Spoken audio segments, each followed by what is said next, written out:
Hey there, my friend. I wanted to welcome you to the Daily Shortcut. My name is Dave Wood. In this episode, I'm going to teach you to get lots of traffic. And what I'm going to focus on is more of a tactical strategy that I've used over a period of many years to drive tons of traffic to my blog. Now, I'm going to show you how to get lots of traffic from Google, from Yahoo, from Bing, from other search engines, and I'm going to show you how to do it for free. Here's the exception. I'm going to do it without all the usual black hat crap that goes along with internet marketer SEO training. And the reason is because it doesn't continue to work. Now, what SEO stands for those of you who just started out on the internet and might be unfamiliar with this term, is it stands for search engine optimization, which is the practice of optimizing your website to be ranked higher in the search engines like Google, Yahoo, or Bing to get more people visiting your site. And of course, Google is the king of the search engines. Now, most of the time, search engine optimizers, they overcomplicate things when they're talking about training to other people. And that's because most of the time, the internet marketing people, which is the people that sell the courses, not SEO agencies, they use dumb strategies that only work for a few months because they find some loophole to trick Google, and they have to keep rebuilding their whole business around search whenever Google decides to just slap them on the wrist, because what they're actually doing isn't being friendly with search. What they're actually trying to do is they're trying to trick Google, and they think that they can get away with it over a period of time, which they can't. And think about it like this. Let me give you a metaphor, okay?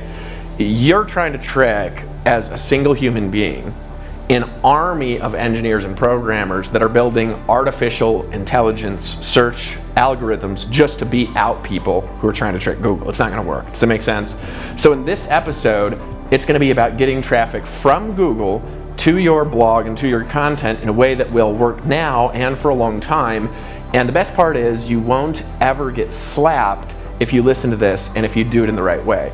Now, search engines are designed, this is what I want you to understand, to provide their users with the most relevant and the most high quality content based on what people are actually looking for.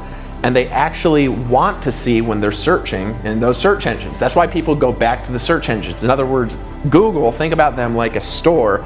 They have customers, which is the searchers, and they want their customers to come back to the store. The way they do that is by giving them what they want. So what they do is they order content based on two things in the core parts of their algorithm, and those are relevancy and popularity. And those are the same things that Google, Yahoo, Bing, and other search engines over the years have used since their existence to get the right information to the right user right when they want it, but they've changed their ways of getting that information and finding out what's actually popular and what's actually relevant. They continue to get smarter over a period of time, which is why you actually want to be popular and you want to be relevant. Now, the popularity, here's what determines it. It's determined by inbound links, which means other websites with real popularity linking to your site with real traffic from other websites, and a few other metrics like social shares, like engagement, comments. And these links are judged in two main ways. They're judged by quality and they're judged by quantity. So the more authoritative a domain is, or a website, which is also judged by their popularity, which in other words, their inbound links from other popular websites, the more positively a link from that domain will affect your own blog's rankings in the search engines. In other words, getting real traffic from a real website that has real popularity is way better and way more important than just throwing a link somewhere for the purpose of collecting backlinks. Does that make sense to you?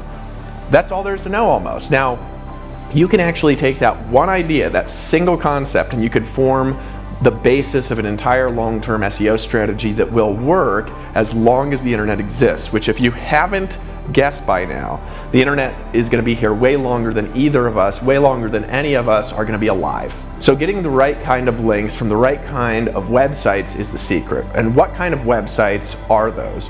Well, they're real websites with real traffic of users who actually go to that site because they like the content on that site and because they want more of the content, just like you want to see these daily episodes of the Daily Shortcut again and again because it continues to give you value. Does that make sense? You're a real user coming to a real website because you want to be there. You're not a robot. You're not just here to see a link. You're not just here because somebody tricked you to come here. You're here because you want to be. So back when I started, I did something called black hat SEO for a little while. And the truth is it worked for a little while. It worked actually for a couple of years. And this is basically where you essentially create backlink spam on the internet, creating thousands of pages linking back to your blog using automated software tools, because back in the day it was easy. In fact, if you go back before I got online, back in the 90s, it was like the best thing ever. I wish I had discovered the internet in the 90s, because if I had been doing that in high school and creating backlinks like that, it was like the easiest thing in the world. Now, from 2000 to 2005, it was less easy, but it was still like taking candy from a baby. It was like you could just go on the internet, throw up some backlinks, and you could link for stuff because not a lot of people were doing it. 2005 to 2009, Google started to get smarter, but it was still like taking candy, but not from a baby. It was like taking candy from a slightly larger child, and that child doesn't want you to take the candy from them, but you're still bigger than them and you're still faster. Well, when I got started in 2009, it had changed. It was like taking candy from a teenager, and the teenager's faster and stronger than you. But if you're smarter, you can trick them and you can walk away smiling with their candy. Now, it's like taking candy from the Terminator, but a real version of Arnold Schwarzenegger from the future holding candy and saying, "Come take it, and if you succeed, I'll be back." Now, in reality, it's not Arnold, it's a walking intelligent robot from the future. Now, I'll leave that candy alone and I'll just not try to trick it. Does that make sense? So my point is, for a while this actually worked. Tricking the search engines worked, and then later it caused my old blog to get a Google penalty and just disappear from the searches because of stuff that I'd done years ago, even though I'd stopped doing it. Now, there's two sides of SEO. So on one hand, there's on-page SEO, and that's everything that you do on your website or your blog to increase your rankings in the search engines. Now, up until this point, we haven't really been doing any SEO with the Daily Shortcut because it's new and it's primarily here for something else. There's not really a lot of content optimization for organic search traffic and not really a lot of on-page SEO. However, there will be, and this show was started to expand into about 20 different content expansion networks and methods, including search, and you're going to see that rolling out over January and all through next year, but you're not really going to see it until July of 2017. And then you're going to know the power of long-term planning, thinking, and consistent content creation, because you're going to see the way that this is going to expand and grow extremely rapidly in the early part of next year, but you're going to see that growth and expansion really compound and manifest in the last quarter of next year. Now, I want you to keep paying attention to that, and in that process, I'll show you how we build this to 1 million views a day. We will do that, and we'll do it in 18 months from the day that it started, not 18 months from today, okay? So how do you do on-page SEO? Well, you do this by optimizing your content to rank for specific keywords by providing real value that actually matches the needs of people who are looking at your blog posts, who are looking at your video, your content. A few years ago, bloggers and marketers, they would just repeat the same keyword that they wanted to rank for a few hundred times in a post. And they'd get ridiculous with it, and it didn't even read right. I don't know if you've ever looked online and you found a post. And that would actually rank. They would actually rank for that keyword just by doing that. Well, now it's a little bit more difficult because Google got smarter. And so if you want to attract specific types of people to your blog, searching for specific things, what you need to do is you need to target specific keywords with your content.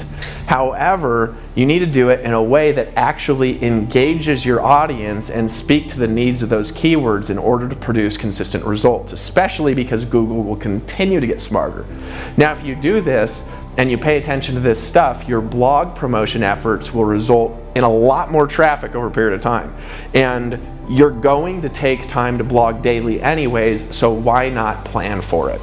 You start by knowing who your audience is, and you'll learn to speak to exactly what they want. Not what you want, you learn to speak to what they want, if that makes sense. You got to focus on the other person first.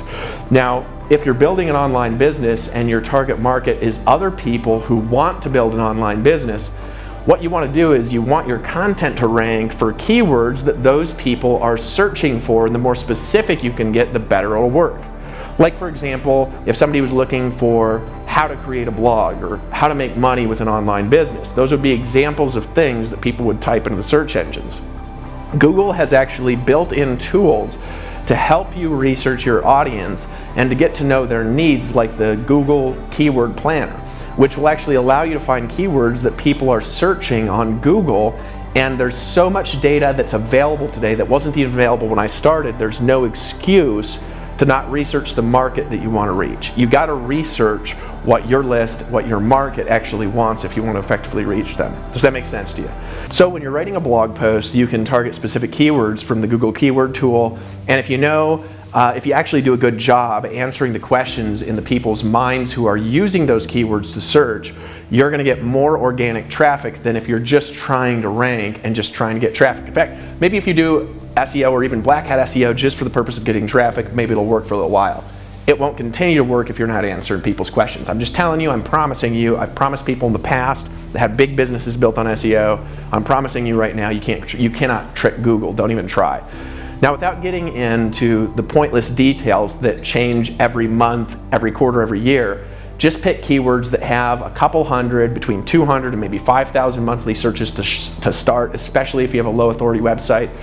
Any less, and it might be pointless targeting them because it's going to take you so much time to write the articles that you're going to get too little traffic even if you do rank, and it's not going to point. And if you're not planning on being in the content providing business for a long period of time, there's not much point in doing SEO at all. You've got to focus and be consistent with what you're doing to get results over a long time. But the reality is there's not any better traffic source on the planet to get, period, other than search. And here's why. When you're getting search traffic, what you're actually doing, you're getting people in the middle of searching for the answer to a real problem they actually have right now. In other words, they got a problem, they search on Google, and you're there, which are the easiest people in the world to sell products to, because right then, right there, they're searching for an answer to their problem. They see you, you pop up in the search, you answer their problem, and you make an offer that's congruent with the problem they've got. Does that make sense? Easiest thing to do. It like saves 90% of the sales cycle. So what you want to do is you want to do yourself a favor and actually research how to find keywords that are easier and faster to rank for, and read the relevant blogs on the subject that appear in the top search results in Google. And why should you read those? Well, because those are the guys and gals who really understand SEO. It's the people appearing everywhere, not the people who usually sell courses on it. Usually people who sell courses on SEO are selling courses and you can't find them. So here's how to optimize your blog posts to rank for specific keywords. If you're writing blog posts or if you're making videos, you can do this because Google actually can analyze speech and video, and they do actually index that in search. You can read a lot of posts about on-page SEO with about 50 different guidelines to follow, but the rules change every day, and the more optimized your posts appear, which means you're trying to force it, the less likely that they're actually going to rank in the future, because they don't look like they're written by real human beings, and Google is getting smarter and eventually will be smarter than human beings probably. So here are a few basic guidelines to follow when you're actually writing and you're thinking. Include your keyword in your title in a natural sounding sentence, question, or a benefit driven phrase in the language of that particular search. So in other words, you don't want to just write exactly what they're looking for. You want to write it in a natural sounding sentence and not seem like an idiot when you're writing. If you write it and you read it and you think, ugh, ask yourself a question. Would this headline ever appear in a news article, for example? If the answer is no way because it's awful, it sounds like a robot, which a newspaper would never print a bad headline. If they're any good, don't use that headline, change it. So if you want to rank for best way to make money blogging, as an example, your blog title could be, for example, what's the best way to make money blogging? That's asking a question from the actual words in the search. That makes sense. It makes sense to a human mind. It would appear in a newspaper article. You're asking the question that they're asking. And as long as you answer that in a post, in an effective search-friendly way, you're going to get organic traffic to that post from at least some type of sources, as long as you're doing basic syndication. So as you're writing your article, Google actually connects the dots for you. And I want you to remember that Google is there to serve the searchers. They're not there to serve the SEO companies. The two are totally different. One of the groups, they're looking for something specific, and the other is trying to get something specific that the searchers may or may not want in front of them to sell something. So Google's got to screen for what the users want, not what the SEO people want. Does that make sense to you? If you think like that, you're going to be better automatically at creating content. I'm actually happy that Google does this, because if they didn't, I wouldn't search on Google. But as it stands, they have been the most trustworthy search engine online for a really long period of time. It's the easiest to find good stuff in Google, isn't it? So what you want to do is you want to pick a keyword to target. You want to write a relevant blog post about that topic that's detailed, and if you really want to answer a question, detail it. 2,000, 3,000 words is what all the SEO people that are good are teaching today. Words that are well thought out, without caring about how many times you mention the keyword, I would just retain awareness of the question that people who search for that keyword are asking in their minds, and make the content good, and then publish that content with the aim of giving people value. And this is the actual key. I heard a friend of mine a long time ago who taught, and he's taught tens of thousands of people, and he said this. He said, you could never go wrong with value. If you're there to give value, you're always going to end up in the right place at the right time. The reason is because people are going to want to be around you because they get value by being around you. So today I actually want to help you create more value in your life. First thing I want you to do is I want you to tell me in the comments what you learned from watching this episode. You know, the other day I posted on Facebook, and I posted that leaders are readers, and that if you really want to take your game to the next level, you need to spend time studying. One of the ways you could spend time studying and learning about your market is just by searching on Google and finding out through the suggestions what people are searching for, using Google's keyword tools. They give those to you so you can actually research what the market wants, so businesses could actually find out what questions to answer, so they could answer those questions, and Google could give that information to the users. That's why they give it to you, is because they're like, hey, people are looking for this, and we want to give it to them. Here's what they're looking for, and here's who else is competing for it. So what I'm going to do is I'm going to help you become more competitive today by creating more value. So first thing I want you to do, I want you to write me a comment at the bottom. Tell me what you learned in this episode. The second thing I want you to do is put in your email, click the button, and claim your bonuses to apply this information. I'm actually going to give you 3 of them. One is going to be a PDF that's going to have a transcription of this content where you can actually read it, and we also have a workbook in that PDF with links to some of our previous episodes that you can reference for more information. In addition to that, we're going to give you an audio of this episode. You can download your iPhone, you can listen to it in your car. And the third thing that I'm going to give you is I'm actually going to give you a system. And in that system, we actually do give you a blogging system that you can use, and you can just create content on that blog. But when you're creating content, this is what you need to do. Just take a look and just answer the question, say, what does my audience want? What does my audience want? What are people looking for, and how can I solve that problem? If you solve that problem, you're going to up your game to the next level, and that's what I want to encourage you to do right now. Right now, scroll down to the page, put your email in, hit the button, and I'll see you on the next page. I'll look forward to giving you those bonuses, and I will see you in the next Daily Shortcut episode.